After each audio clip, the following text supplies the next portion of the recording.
don't come in chasing the big deals. You're never going to grow as a broker just chasing those. You're going to have to do some smaller deals before you even get the opportunity to do the larger deal, before you have the trust required by a client to hire you onto a larger deal.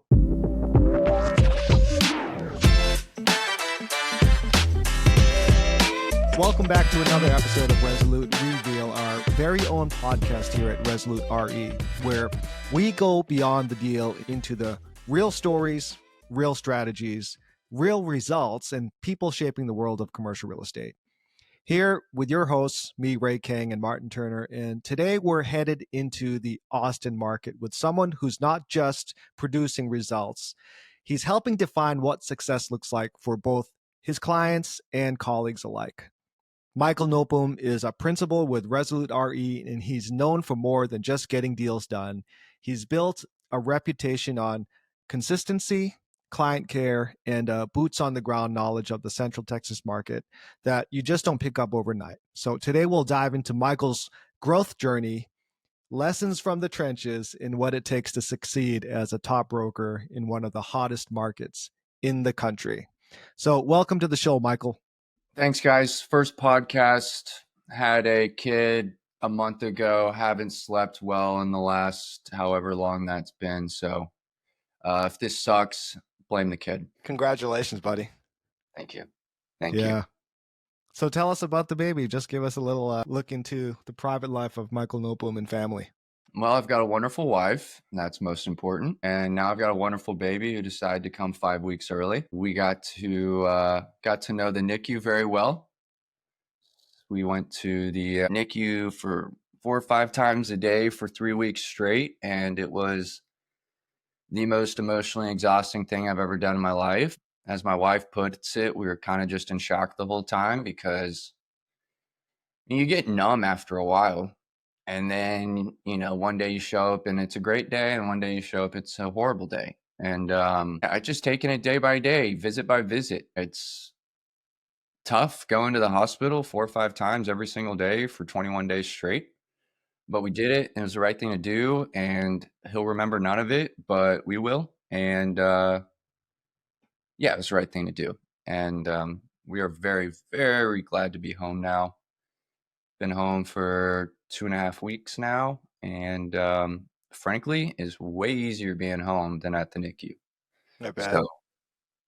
But now I'm losing sleep, so pick whichever one you want. Well, congratulations, man. I'm sure you're really blessed, and I know you guys are very happy. What a great I got a great wife, and she's got it way worse than I do, that's for sure. But she's a champ and taking it by stride. Awesome. Well, let's talk about, I want to get into some questions about you starting in your career. So what initially drew you into commercial real estate? It's an interesting question. From Austin, born and raised, never lived anywhere else. I always say I don't have a great story because I didn't do the whole backpacking in Europe thing, but I did get to work as soon as possible, and I'm hoping to be thankful for that later in my life. But I think the real answer is my grandfather was at one time the CFO of Perry Homes. He was there for 30, 40 years, worked until he was 80 years old. And, I'm not going to act like I was bothering him with questions and asking him everything about his career and anything like that. But I knew what my grandfather did, and I knew he was successful at what he did. And I knew that he was in real estate. Granted, he was in residential development, building homes, but he was in the world of real estate. And so I went off to UT 2014 and had a family friend, super random, but it's just one of those God moments, I guess. Had a family friend approach me and told me I own some apartment complexes in West Campus being the main off-campus hub at UT. Curious if you'd want to go get your real estate license and fill up some apartment units or really do whatever you want to do. But here's this opportunity where all you got to do is go get your real estate license. And, being in a fraternity, knowing sorority girls, knowing people from class, it was a perfect opportunity. And so 18-year-old, go and get his real estate license, for what it's worth, failing the test twice because I knew nothing, and finally got it. And I started doing residential apartment leasing deals around West Campus. Again, I mean, it was everything from finding a 6-bedroom house for 6 fraternity brothers, helping one person find a 1 unit. I mean, it was really, I say it was grunt work, really. It was all on Facebook Messenger, which seems so old school now. And sitting here thinking about it, I got no idea how these people found me. But it taught me deal making, and it taught me about, working for what I get paid. And it was obviously 100% commission. And I went to class not 40 hours a week, 15 hours a week, excuse me. And I was a full-time student doing it. And so I always say, I was making more money than any one of my peers, which just made my, social life a little bit better. And I really got a taste of what deal making was all about on a pretty micro scale, frankly. West Campus apartment leasing, probably not too much money to be made in that world as a broker. Obviously, people are making millions and millions developing those high rises, but I loved it. I loved working with people. Had no idea I would like it. I mean, I was a freshman. Someone approached me asking if I wanted to go do something. I'm not one to say no. I mean, only alternative is to go drink at the fraternity house or go to class. So it was the best thing for me. It was the best choice I ever made. I did it all 4 years of college. And what UT is great about, though, is they help you with internships over the summer. And so what I ended up doing is doing commercial real estate internships in the summer, coming back to school year, and doing my residential leasing. It was a perfect combo. I was an economics major. I was not going to school for real estate by any means, but I pretty much figured out at that point that this is what I wanted to do. Of course, those summer internships were not really deal making per se. It was more kind of what we make our interns do around Resolute, but it got me exposed to the commercial side of the business, which was just a way better fit. As good as touring apartments is, working with numbers and working with, frankly, more sophisticated owners was definitely something more attractive to me. And so coming up on my senior year, I knew I needed to do something, because second semester of my senior year, I had one class. And parents were like, nah, don't graduate early, have your social life, finish it out, graduate when everyone else is graduating. And so that's what I did.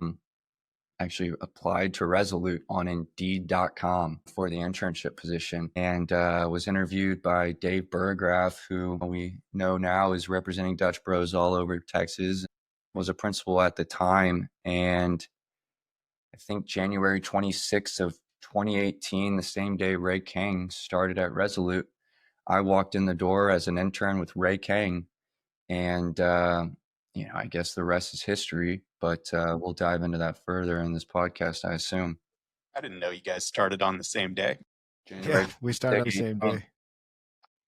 Yeah. Cool fact. And that's yeah. I actually started on the same day as Tucker Francis back in 2010. Really? Yeah. Really? Man, Tuck's been with us a long time, huh? Now that we think about it. Yeah, he was starting as an intern at that time, and I was coming in as a broker. But Kang was the first intern. Yeah. That's right. Him and Barrett Espy. Yeah. Wild. So it sounds like you were very financially motivated in college, or was it what continued for you to keep doing that line of work for 4 years? I mean, most kids are mostly distracted, or always trying to look into do new things, or maybe go work at the bar because it's a much cooler experience. So what made you stick to it? Well, I'll be honest, this is easier than working at a bar.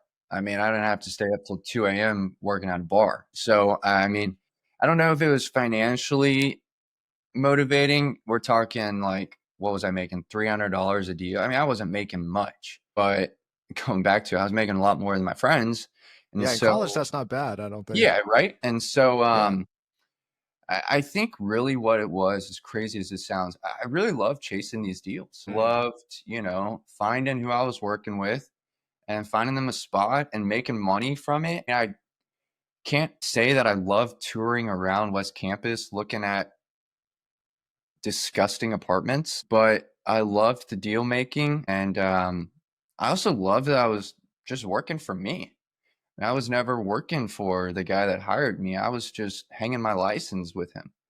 And he didn't care what I did. He's a family friend. He understood, what my commitment level was. And hate to say commitment level, but really how much I could handle being a full-time student. But yeah, I mean, again, I was making what, like maybe 10 grand a semester. I was not making a lot of money.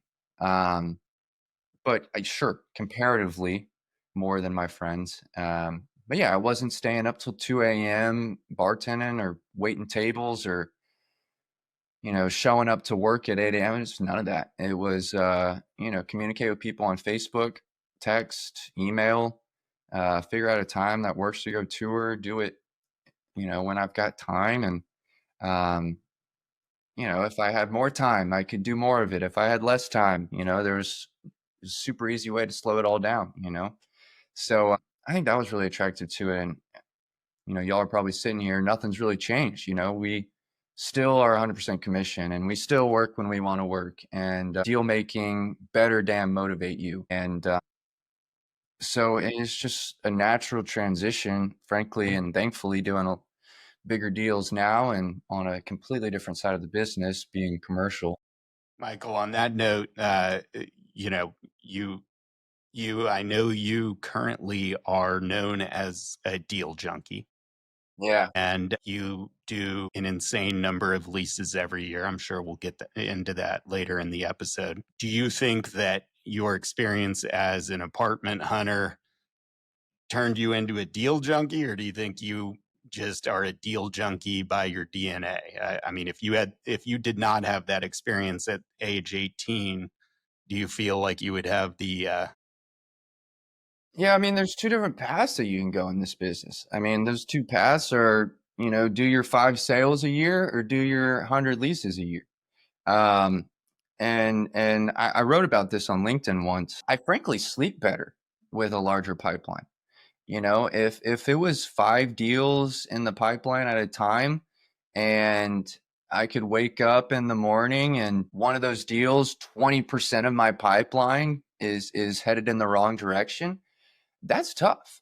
Um, Alternatively, when there's 50 deals in the pipeline and one deal falls through, do I really care? Sure, I care. Am I going to lose sleep over one deal out of 50? Probably not. And so I really think that just doing the volume that I'm doing helps me sleep better. I would be nervous and anxious and worried all day long if I was focusing on, you know, 5 6 figure deals a year, because I mean, you all know we don't close every deal that comes to the table as right? much as the industry may think we do. Yeah, you're not labeling it, but it's probability brokerage, right? Exactly. Because That, the percentage is not going to close or go through. yeah, that's What, perfect. no matter how many deals you have, either it's 3 or if it's 30, like a Yeah. percentage of those are not going to close.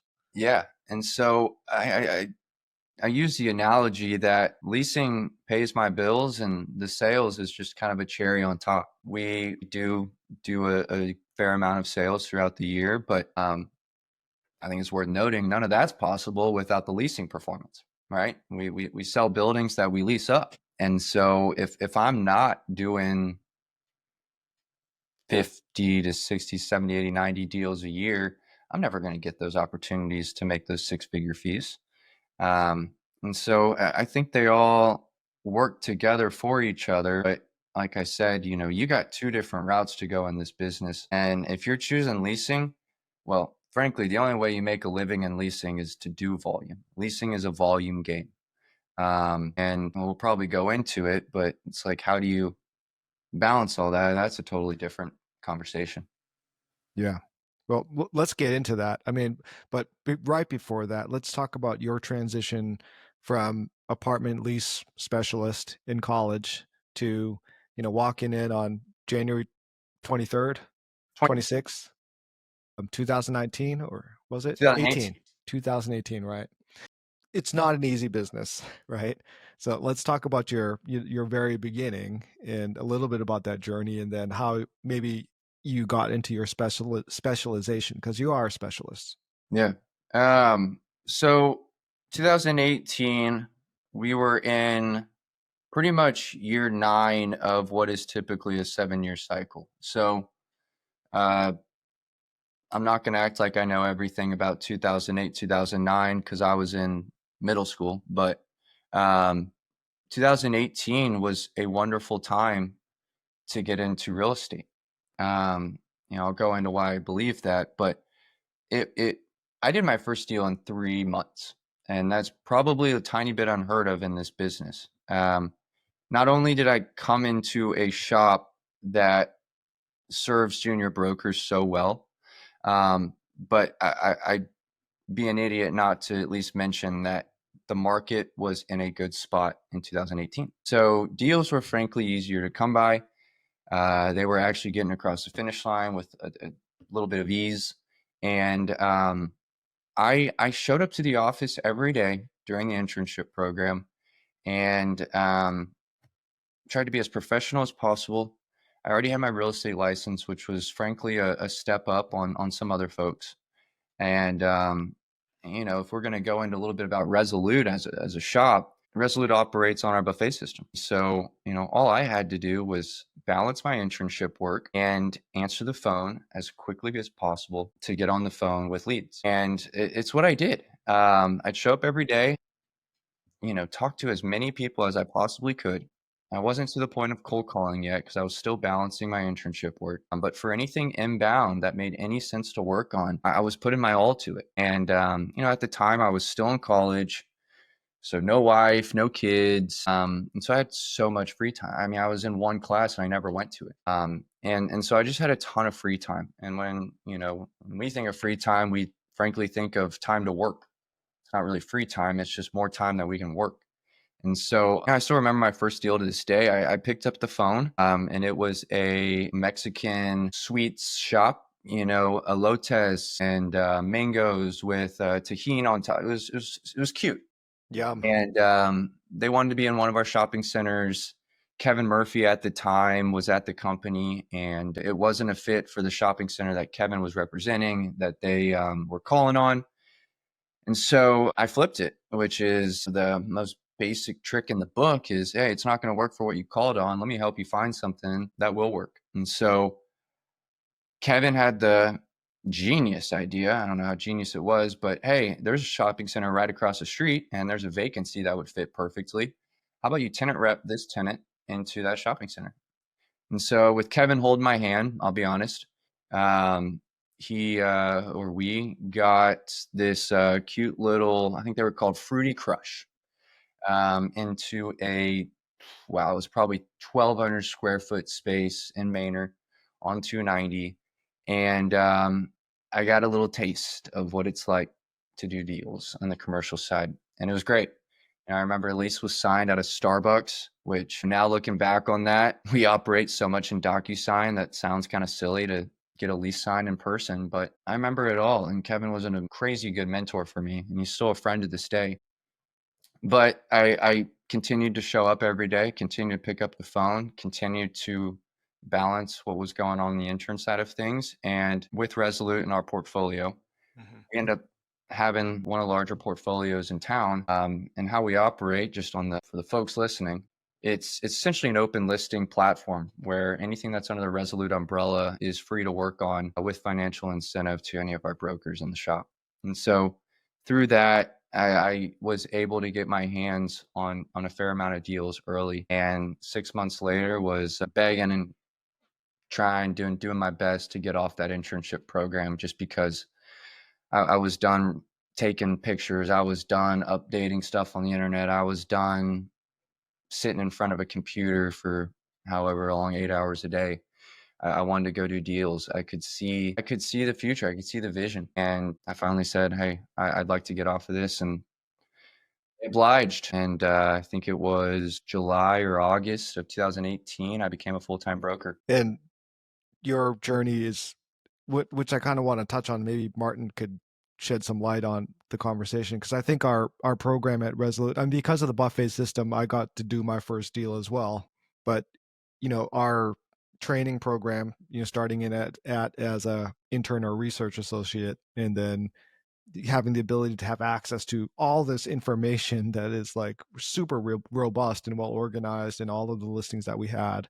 And then we talk about the buffet system, but majority of the people will not know about this, nor I don't find it at any other shop. But Martin, do you want to touch on that a little bit to give some clarity? And Yeah, I mean, I think it's a very unique system for brokerages. Most brokerages, you will have, a landlord representative, and they might have a small team of people that work with them on that specific listing. But if a call comes in and that prospect that's calling on that space you have for lease, if that doesn't work, then in a normal brokerage setting, that would be the end of the road for that lead. Or maybe you have some other listings in your personal portfolio that could work, and you try to flip them into a tenant rep assignment. But the unique thing about the buffet system is that you are able to take that lead to anywhere within the Resolute RE portfolio without necessarily representing that tenant. You are still representing the landlord on the transaction, and you're partnering up with one of the other folks within the company. And so essentially it just opens the playing field immensely for brokers. And for brokers like Michael in 2018, he doesn't have a portfolio for himself. And he's walking in the door, and in an ordinary setting, he would have very little to work on. He would have to go out and hunt down listings, which is a great trait to learn. But if you're spending 100% of your time looking for listings, you're very, very far away from ever earning a fee. And so in the buffet system, he has this very wide portfolio of properties where he can, take these tenants and cold call on new tenants and put our sites in front of them. So we have seen over the years that our junior brokers develop at a much more rapid rate than other firms for this reason. And we've had a lot of brokers in their second and third year become heavy hitters in their regions. And, that's not typical in brokerage. I think Michael fits that box. I don't know when you penetrated that list, but it wasn't too many years into his career that he was number one on Austin's heavy hitter list. Correct me if I'm wrong there, Michael. I'll be honest, it was number 2. Okay, there we go. It hurts. It really hurts. It really hurts. Well, you were in such a short span of time is impressive, though. Come on, number 2. I was the top producer at the company, which may be what we're getting confused, but yeah. You were number 1 in my mind, man. Thank you. So, and how many years into your career was that? That was probably my 4th year. Yeah. So, I mean, that's a pretty rapid rise to being number 4. And I think Michael would tell you that there's probably no way that he would have made it there if he wasn't working on that portfolio. He would have made it there. Michael would have made it there. I know that about him, regardless of setting, but I don't think he would have made it there that fast if he didn't have this huge portfolio that he could work on. And since then, he's picked up his own listings and, now has a ton of listings himself. So, Michael, I'll let you speak to this, but what about when you're on the other side and junior brokers are working on your listings? Because sometimes that's the question we get about the system is, hey, yeah, that's great when you're a junior broker, but what about when you're a senior broker and somebody comes in and is able to do deals on your properties? Oh, that's the best part. When we're out pitching landlords for their business, this comes up. Of course, it comes up. And the reality is that landlords don't care where deals come from. All the landlord cares about is that a deal gets done. And with the correct perspective as a non-junior broker, you should understand that any deal for your landlord is a good deal, no matter if you've got to split it 1, 2, 3 ways. And so where I'm getting at is our portfolio of listings is in a place where it is because we are keeping landlords very happy. We are doing more deals than other brokers in town, therefore filling up shopping centers faster, therefore getting hired onto new listings and keeping the business. My perspective is I love when someone brings a deal on the buffet system to me.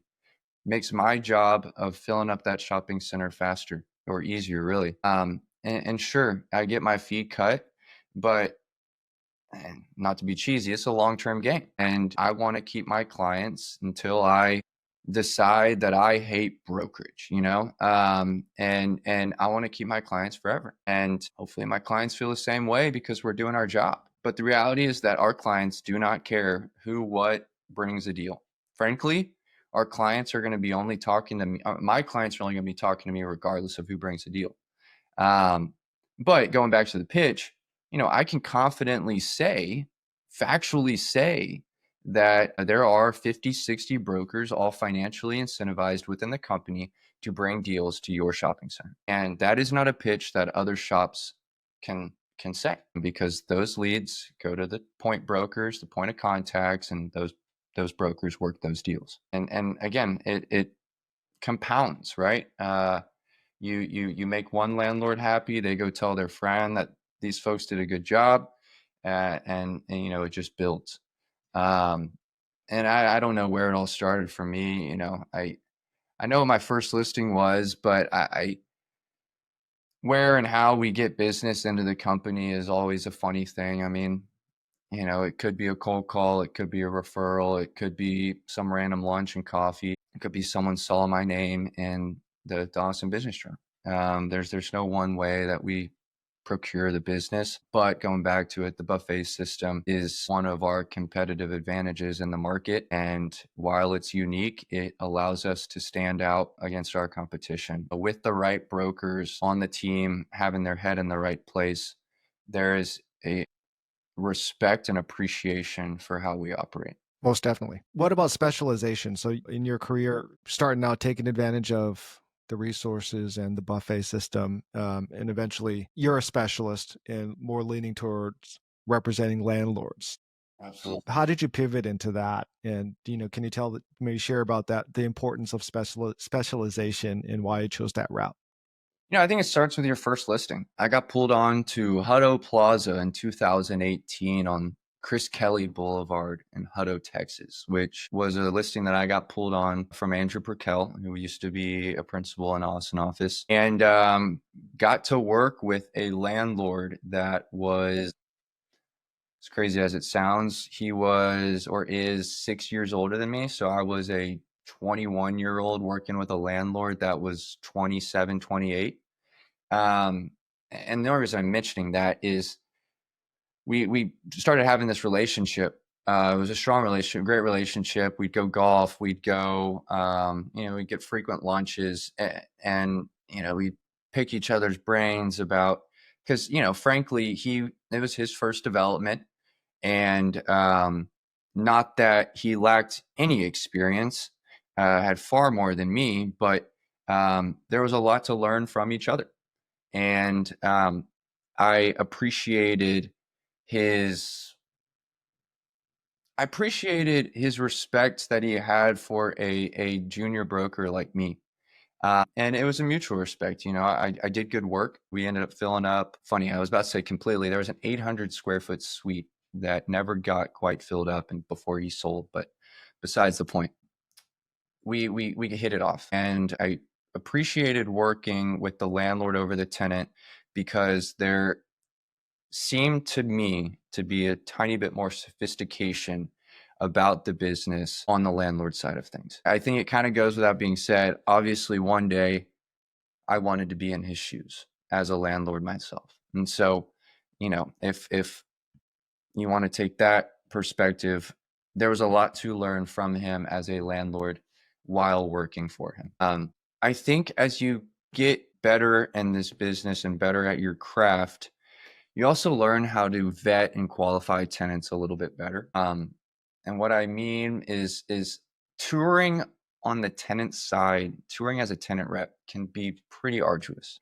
There's never any guarantee of a deal on the tenant side. I could spend an entire day driving around town with a tenant and they could pull the plug on everything at the last minute. And the reason I brought up qualifying and vetting tenants is if I'm doing my job well and asking the right questions on the front end on the landlord side, I'm only touring if it makes a ton of sense and if I believe these tenants are truly qualified. And so with that, I'm spending my time a whole lot better, in my opinion, than working on the tenant rep side. And there's going to be people that disagree with this. You know, let's also mention that tenant reps make 2 times as much as landlord reps. So there's an added incentive on that front. But I felt that my time was better spent on the landlord side. And frankly, it had a lot to do with how much I was in my car and out touring. Because early on, you learn pretty soon that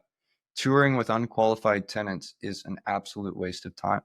I mean, the last thing you want to go do is spend 2 hours of your day, get on site with someone, and there's 1,000 different reasons that make a tenant unqualified. But you then learn they've got $10,000 in their bank account, or you then learn they don't even have a brand for whatever their concept is, and that's pretty disheartening and that's pretty discouraging, and you get tired of that pretty quickly. And so on the landlord side, I'm working with, in my opinion, more sophisticated folks. On the landlord side, I'm, in my opinion, spending my day in a more efficient manner.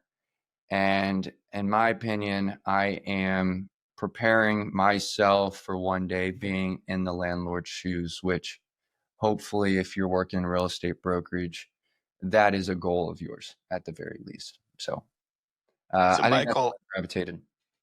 Yep. you mentioned your ability to screen the tenants much more on the landlord side, or at least screen the deals ahead of time. Yeah. And I think for younger brokers that are listening to this episode and listening to you and saying, okay, Michael really knows what he's doing on the landlord side. He does, 60, 70, 80 deals a year. How can I better screen my leads and not waste my time without jeopardizing deal making? How have you learned to refine that process and become better at it? And what are some tricks that you can teach somebody to better screen their leads? Well, I think it's important to say I'm really talking about the mom and pop side of things. The national folks, regional folks, they don't need their qualifying. I mean, if they've got 3 units in Austin, well, I don't need to ask them any qualifying questions. But when a mom and pop, first time operator comes to the table, there's frankly a checkbox of items that I want to look for and ask for. That includes a business plan. Have you put enough thought into this to create a business plan about your concept? Like, how many employees are you going to have? Just really basic stuff. How much is it going to cost in the first 6 months to operate your business? That's going to show that they put some thought into what they want to do. Branding. It sounds silly, but it's a huge checkbox. I want to know that you've got a name for your business. I want to know that you've got a logo thought about. I want to know, what are your employees going to be? Is this going to present well? What is your storefront going to look like when people walk in? Is it going to be, not even is it going to be, do you have that thought through? And those are all really important items and this is not to say that they can never get that stuff in order and they can come back to me and we can go tour. But the last thing I want to do is go out and tour and spend time touring folks that don't have any of those things in place, because they are wasting my time. And so additionally, and this is where it gets kind of sensitive and you learn through experience on how to handle this one, but financial capability is super important, right? Going back to the example earlier, I don't want to tour with someone that's got $10,000 to their name. They are not going to be able to, let's start at the beginning, write a first month's rent and security deposit check, much less be able to build out their space, much less be able to operate their business for 6 months. And so the more you can find out about these folks that, perhaps they're first time operators, perhaps they're second unit operators, they're mom and pop. The more you can find out about them early on, the better that you're going to be able to qualify them as a tenant, and then, in the back of your head, know how much time you should really be spending on these folks. And also to help them, honestly, because That's a great their point. idea of starting a business is quite easy in the air in their head, but when you're picking up that phone, you have a lot of good information to help that person really start out, point them in the right directions of maybe who to talk to before starting this business, what kind of money you're likely going to need, expectations of getting into a lease with somebody, right? And just going back to, I'm not asking how much money people have every time I go out I and am. someone, but you get pretty tired of touring with folks that are not financially strong. And one step further, I don't want my landlord going into a deal with someone that's not financially backed appropriately. That's just a recipe for failure. So Well, I think Ray's point is important, that you're helping them out too, because sometimes, if you're posing all of those questions in a way that comes across as this is all for you and not wasting your time, it can, come across as much more threatening and frankly be much less effective in getting information from that prospect. But if you're more conversational and approaching it from a, hey, I can help you out, I can, be your ally in this thing, you're going to get a lot more out of that prospect. Not to mention the fact that, if they are qualified and they're coming to your shopping center, they're more likely to do a deal with you and potentially become your client on the tenant side in the future. So, or at least the company's clients. I think the approach that a broker takes with that is critically important. And obviously, Michael is very good at taking that approach. Otherwise, he wouldn't be doing the kind of volume he is doing. it's important to say, I mean, if I just toured with anyone and everyone, I'd be touring all damn day, and I don't have the time to tour all damn day because, kind of like the pipeline, not everything's going to come to fruition. And so I need to spend my time well. That is the best thing for the landlord, for me to spend my time well. It'll allow me to prospect for more qualified tenants for their projects. So you've had, from my view, had one of the most accelerated careers from starting out to where you are now as principal of the Austin office. During that time, so becoming the principal now, obviously a lot more responsibility. So how has your roles changed from just being the 1099 broker, meaning, totally focused on you and your business, but now you have a lot of responsibility to take care of the younger agents as well. So, like, what are you seeing in that change for yourself? Well, I mean, Resolute promotes from merit rather than necessity. I mean, there was no, and Martin, you could probably correct me if I'm, there wasn't a need for a principal, a second principal in the Austin office. There wasn't a need for an additional leadership position. Rather, I'm in the position I am now because of the example that I was setting as a junior, or regular broker, right? I was always in the office. I was always sharing my tips and tricks. I was always, a phone call, text away for the folks in our office. Of course, production's a huge part of it, but, if you're not producing, then you're not going to make it anywhere in this business, much less to a principal role. But, I think the biggest thing in our business as a leader, as a principal of an office, is presence, being there for the folks that are looking up to you and need your guidance, your coaching, your training, whatever it might be. My day-to-day is not changed all that much, right? I lead a Tuesday morning team meeting. I talk to Martin and David every once in a while, but I'm still grinding out deals. I am still showing up to the office. I'm still talking on the phone with my clients weekly. None of that has changed. Frankly, all that's changed is a title, right? A tiny bit of leadership responsibility, and just constantly setting an example for the folks in the office. Yeah, we're trying to recruit all the time and we're interviewing folks, but I think everyone in town's doing that. We're constantly trying to make additions to our team that make sense for our team. And, kind of goes in another point where we've got a great team in Austin, great team of brokers that love being in the office, and they're all handpicked. We don't just let anyone onto the team. make sure that they're a good fit. We make sure that they're bringing value to the table rather than removing it. We make sure that their commitment level is the same as each and every other broker in the office. We just not lost a broker. We're recruiting a broker, and he went to a different shop in town, and I asked him, I said, what was your reasoning behind that? And he said it was our expectation of being in the office so much. And unfortunately, I don't regret a single part of that. Our expectation, the most reward comes from being present in the office. And this isn't like a real estate hardo cold calling message. It's about collaboration and being around like-minded people. If I'm sitting at home all day, which I'm sitting at home right now because I've got a 4-month-old baby. But if I'm sitting at home right now or every day and never coming to the office, I'm losing that face-to-face. I'm losing those phone calls that are going to my office line or going to the office. I'm removing myself from any sort of leadership impact that I may have on others and mentorship. I'm not adding anything to the team by being at home. And so, yeah, we do set a little bit of an expectation that you are most productive. Your expectation is to be in the office. And that's just us. That's our way of doing things. It's not the right way of doing things or the wrong way of doing things, but it's how we get the most value out of the brokers in our office. And not to mention, that phone is constantly ringing at the office. Those leads are constantly coming in. And you can make, it's probably just the truth. You can make more money by just driving down the road to the office than sitting at your home.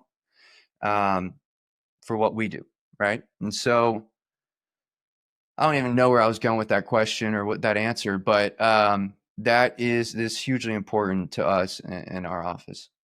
Well, I think you articulated it well, and he was asking how your life had changed since you become principal, Yeah. and how your role has changed. And I found your answer interesting. And as you were explaining it, I said, that makes a lot of sense. And I think it is because of what we had discussed previously about the buffet system and the collaborative nature of our platform, is that you were already working and supporting all of these junior brokers when you were not principal, because you were working on deals with all of them constantly and helping them through these deals. So maybe your life has not changed a whole lot because you were already doing all of these things and you were doing them very well. You were making a lot of deals with these other brokers, and brokers were getting a lot out of the relationship that they had with you, and that's why you were promoted to principal. But yeah, just sort of your whole philosophy around brokerage and how you're explaining the buffet system and stuff really does embody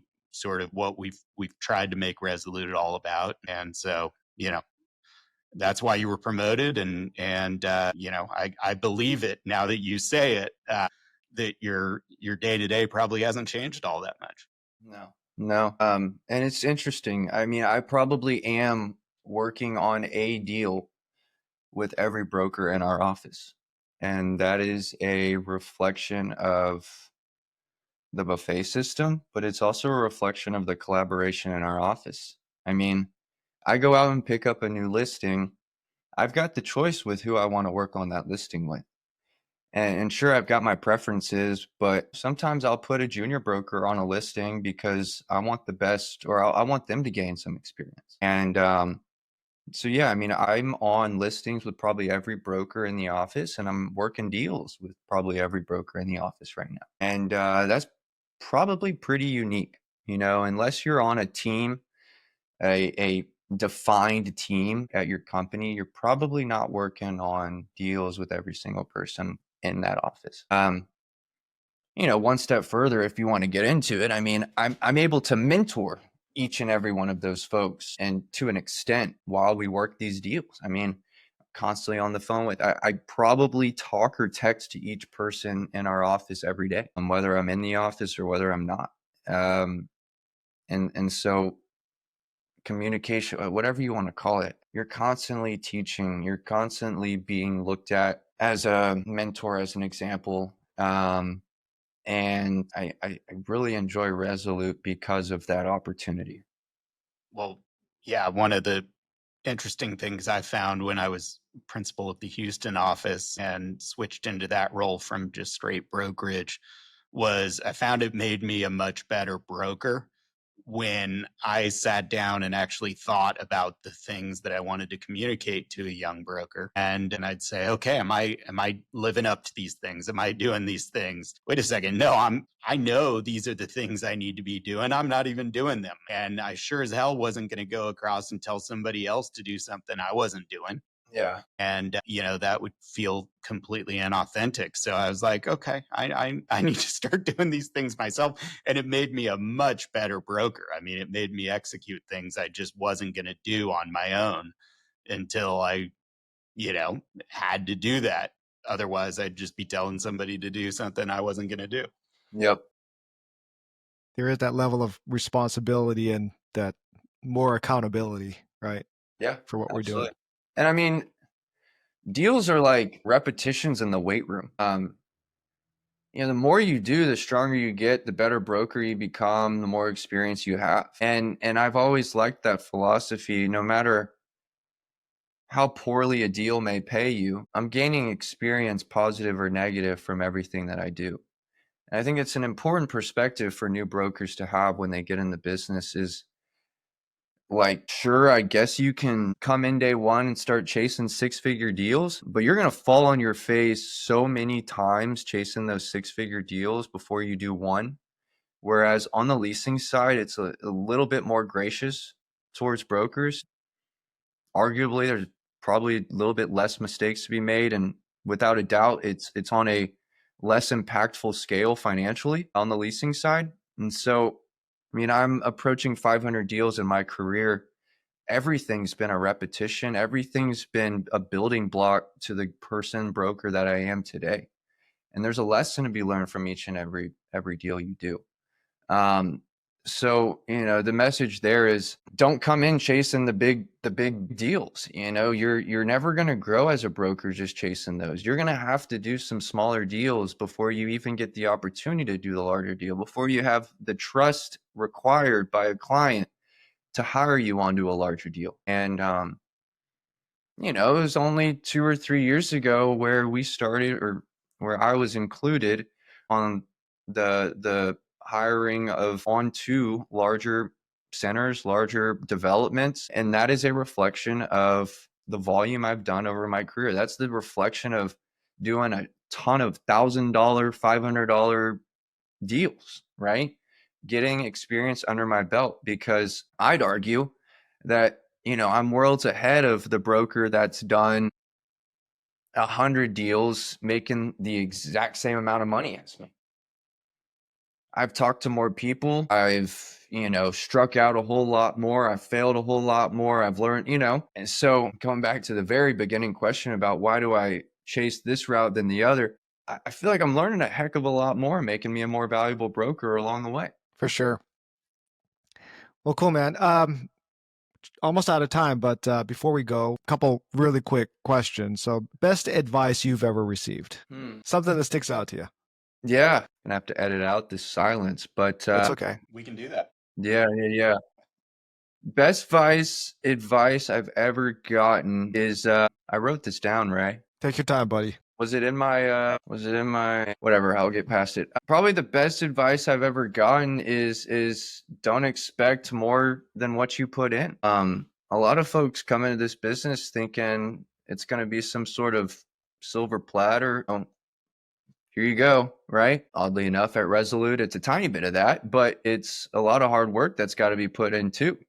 It's a lot of knowledge that has to be obtained too. Sitting here thinking about another amazing piece of advice I got was, we are two things in this business. We are what we know and we are who we know. And that's it, right? And so if you can focus on those two boxes, the what and the who, it simplifies everything you do every day. I like that.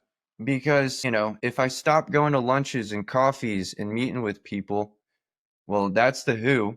If I stop calling people, asking for market data and staying on top of new listings in the market and, base rents and, market TI, that's the what. And so when you break everything that we do down, we all call this a relationship game. Well, it's also a data game. It's we are who we know and what we know. And I think that was really, really genius. And Dave Burgraff is actually the one that told me that way back when.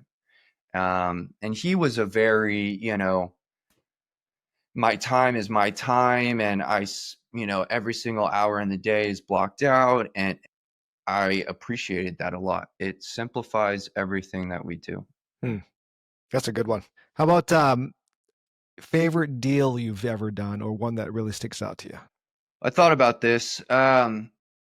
It was 2 years ago. I was driving the market. I mean, this just has so many lessons in it. But I was driving the market with Austin Aguilar. When we're driving the market, we've got our land glide out and our ownership info and all that stuff. And we're just, driving around, seeing what makes sense, trying to pick stuff up. And we drive by a automotive complex, if you will, paint body dealership sort of thing. And I saw that it was owned by one of our existing clients. And so in the car right there, I called him. I said, "Hey, what's up with this thing? Obviously, would you sell this thing?" And he's like, "Yeah, I'd sell it. Here's our number." It was a fantastic number. It was like a 8 cap or something. And it was Austin address too, fully leased. And I said, "Cool." And it wasn't a project that had ever been on my radar. It only happened through driving through the market. But picked up the phone, called my client, said, "Yeah, I'd sell it. Here's my number." Great number. And so Austin, sitting in the passenger seat right next to me, called Robert O'Farrell of JLL and told him about the entire opportunity. They had 1031 money, and they closed 9 days later. And I think Austin and I both made like $40,000 on it. So it was the quickest money I'd ever received in this business. How can it not be your favorite deal, making fast That's a good money one. like that, using Frictionless. driving the market, using your existing relationships, using the person that's sitting right next to you, him calling his client or his relationship, not even a client of Austin's, but his relationship. They just happen to need and I say need, they just happen to want exactly what we had at that time. And boom, it was great. And those deals never come around, as y'all two know. But if I had to pick one, that one, probably the easiest money I'd ever made in this business. I like it. Yeah. What would you be doing if not commercial real estate? It's probably a hard one. Probably left field, but probably be a high school football coach. Interesting. Did you play when you were really athletic? But I was the kid who, in high school, I played football. I was the kid in high school that was on the bench, but knew every single play, knew what every single person on the field should be doing for everything. I was talking to the coaches, on a whiteboard, drawing up new plays that I had come up with in my head. I really knew the offense. I knew how everything wove together. I ran like a 5.5 40-yard dash, so I was never going anywhere in that world. But I loved football, and I loved the behind the scenes of football, and I loved football brains. I loved high school coaches, right? They were great mentors for me. And as not talented as I was, I really had the brains for it. And so it has nothing to do with real estate brokerage. It has nothing to do with anything sales related at all. And it's probably not a very well or high paying job, but I think I'd probably be a high school football coach. Well, the opportunity is still there for you. Yeah, sure. I It could can happen. go do some football at 6 a.m. and be at the office by 8. Yeah, I think some of those Texas high school football coaches earn a decent dime. Well, yes, you're right. Some of them do. You're right. Great. Final thoughts for brokers or your customers or prospective customers or people you want to work with out there that are tuning into the episode today. Yeah, I mean, our formula at Resolute on the leasing side is exposure. I always kind of boil it down to that. I'm not going to be able to guarantee any sort of timeline for when your project gets filled up, when it gets sold, when we're going to be able to bring a deal to the table. But what I can tell you is we've got a fantastic formula for getting exposure on listings.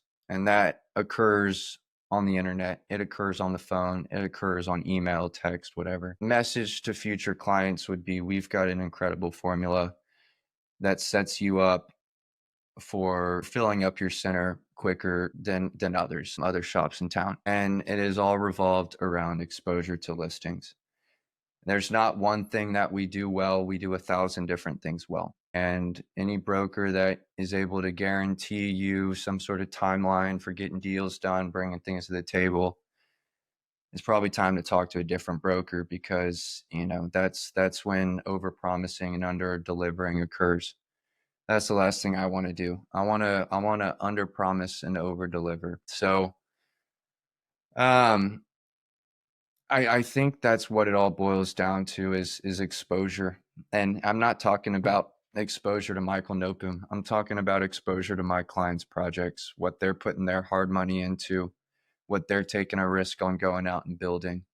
I want to be a teammate to them. And my role in that team is to get eyes on their project. If I can put 1,000 eyeballs on their project, I know I'm going to be able to get something done, even if it's just one deal. I'll take those odds though. And of course, we do our best to grow our younger brokers, grow our office, grow our company as a whole. We've got an amazing team in Austin at the least. And we've got 25 brokers in Austin that wake up every day wanting to broker real estate deals. And I think that's really special. I think there's too many folks right now that don't have high enough expectations, high enough standards for themselves. And I think it's a very cool thing to be able to reach what I believe is, some sort of potential financially, professionally, whatever. I mean, never in a million years did I think that, getting to this point financially and, as a principal would ever be possible. But waking up every single day, keeping in touch with the folks that you need to be keeping in touch with, and working your butt off is critical and will lead to more fruit than you could ever imagine, right? More fruit than your peers are making. Then you put yourself in a little bit better position for the rest of your life. And that's kind of my philosophy, is work now so that the rest of my life is a little bit easier. So yeah. Well said, sir. Well, thanks so much for being on the show, buddy. Thank you, Michael. For the opportunity. Congratulations to the family, the new addition, and more success to you. And looking forward to making deals done with you as well. Awesome. Thank you, gentlemen. I appreciate the opportunity. And that's a wrap on today's episode of Resolute Reveal. Huge thanks to Michael Nopum for joining us and sharing not just his professional path, but the principles and practices that have anchored his success in a fast-moving market like Austin. If there's one thing that stood out today, it's the discipline, relationships, and long-term mindset that really set great brokers apart.